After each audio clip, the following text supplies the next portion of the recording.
Madame Henkel, bonjour. Bonjour, bonjour à vous. Merci beaucoup Plaisir. de m'accorder ce bout de temps que je sais qui est extrêmement précieux. C'est toujours très impressionnant d'être avec vous. Merci. C'est impressionnant aussi d'être avec vous parce que vous permettez aussi la transmission d'informations, il ne faut pas l'oublier. Donc c'est à travers des médias comme vous, avec de l'intérêt, que nous pouvons parler à une multitude de jeunes hommes, jeunes filles, des femmes, pour faire comprendre ce qu'on fait ici. Alors vous êtes co-marraine du sommet mondial de l'entrepreneuriat féminin innovant et inclusif. Qu'est-ce que ça vous a inspiré? Qu'est-ce que vous vous êtes dit quand on vous a sollicité? Mais d'abord, la première chose qui m'a frappée, c'est entrepreneuriat sommet mondial, innovant et inclusif, puis entrepreneuriat féminin. Et j'ai été curieuse, donc quand j'ai vu qui était la fondatrice et puis tout ce qu'elle avait fait depuis des années, à aller un peu partout dans le monde pour essayer justement de parler de la condition des femmes, économiquement bien sûr, les droits, leur sécurité, etc. Je me suis dit waouh, ça se passe chez nous, au Québec, à Laval, donc j'y suis. Vous êtes une femme d'affaires extraordinaire. Ça fait des années qu'en effet, vous mettez en place des actions pour valoriser la place des minorités visibles, la place des femmes dans l'espace entrepreneuriat, dans l'espace économique.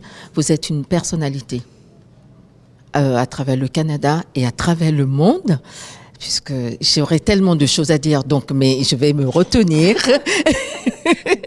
pour aller à l'essentiel. Et donc, vraiment, Madame Henkel, vous avez dit tellement de choses pendant votre présentation qui ont été extrêmement inspirantes pour les femmes, mais également pour les hommes.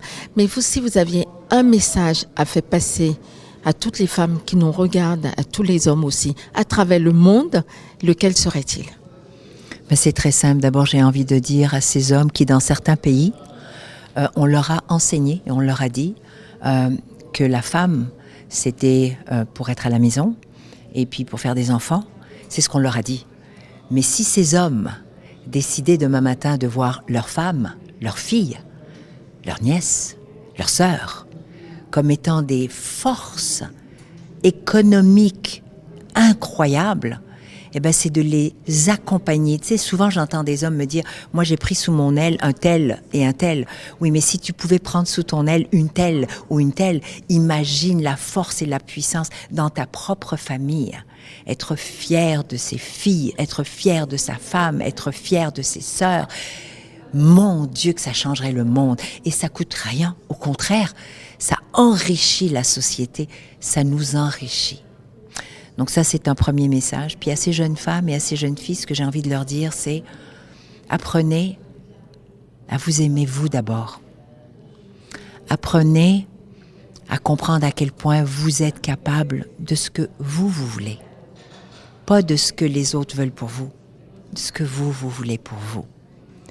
Et puis sachez que c'est un parcours qui sera jonché de succès, mais d'échecs aussi, et qu'à la force du bras, vous allez vous relever à chaque fois, parce que ça va vous faire grandir à chaque fois, en autant que vous sachiez qui vous êtes.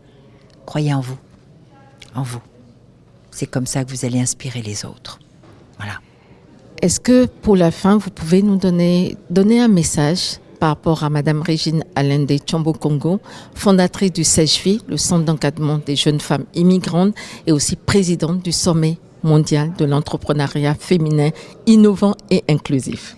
Absolument. D'abord, voilà la preuve vivante d'une grande dame, d'une femme qui n'a pas hésité à vouloir mettre à contribution son savoir, son parcours, ses compétences, parce qu'elle avait une vision et parce qu'elle a encore cette vision et elle a osé. C'est osé, malgré tous les obstacles, malgré les difficultés, elle a mis sur pied un sommet mondial. Mais c'est extraordinaire. Avec toutes les barrières possibles qu'on a pu lui mettre, elle veut faire passer le message partout dans le monde que la femme noire en particulier, elle a sa place, elle a sa force, elle a ses compétences, elle a son vouloir et elle a ses droits. Donc bravo Régine. Merci pour elle.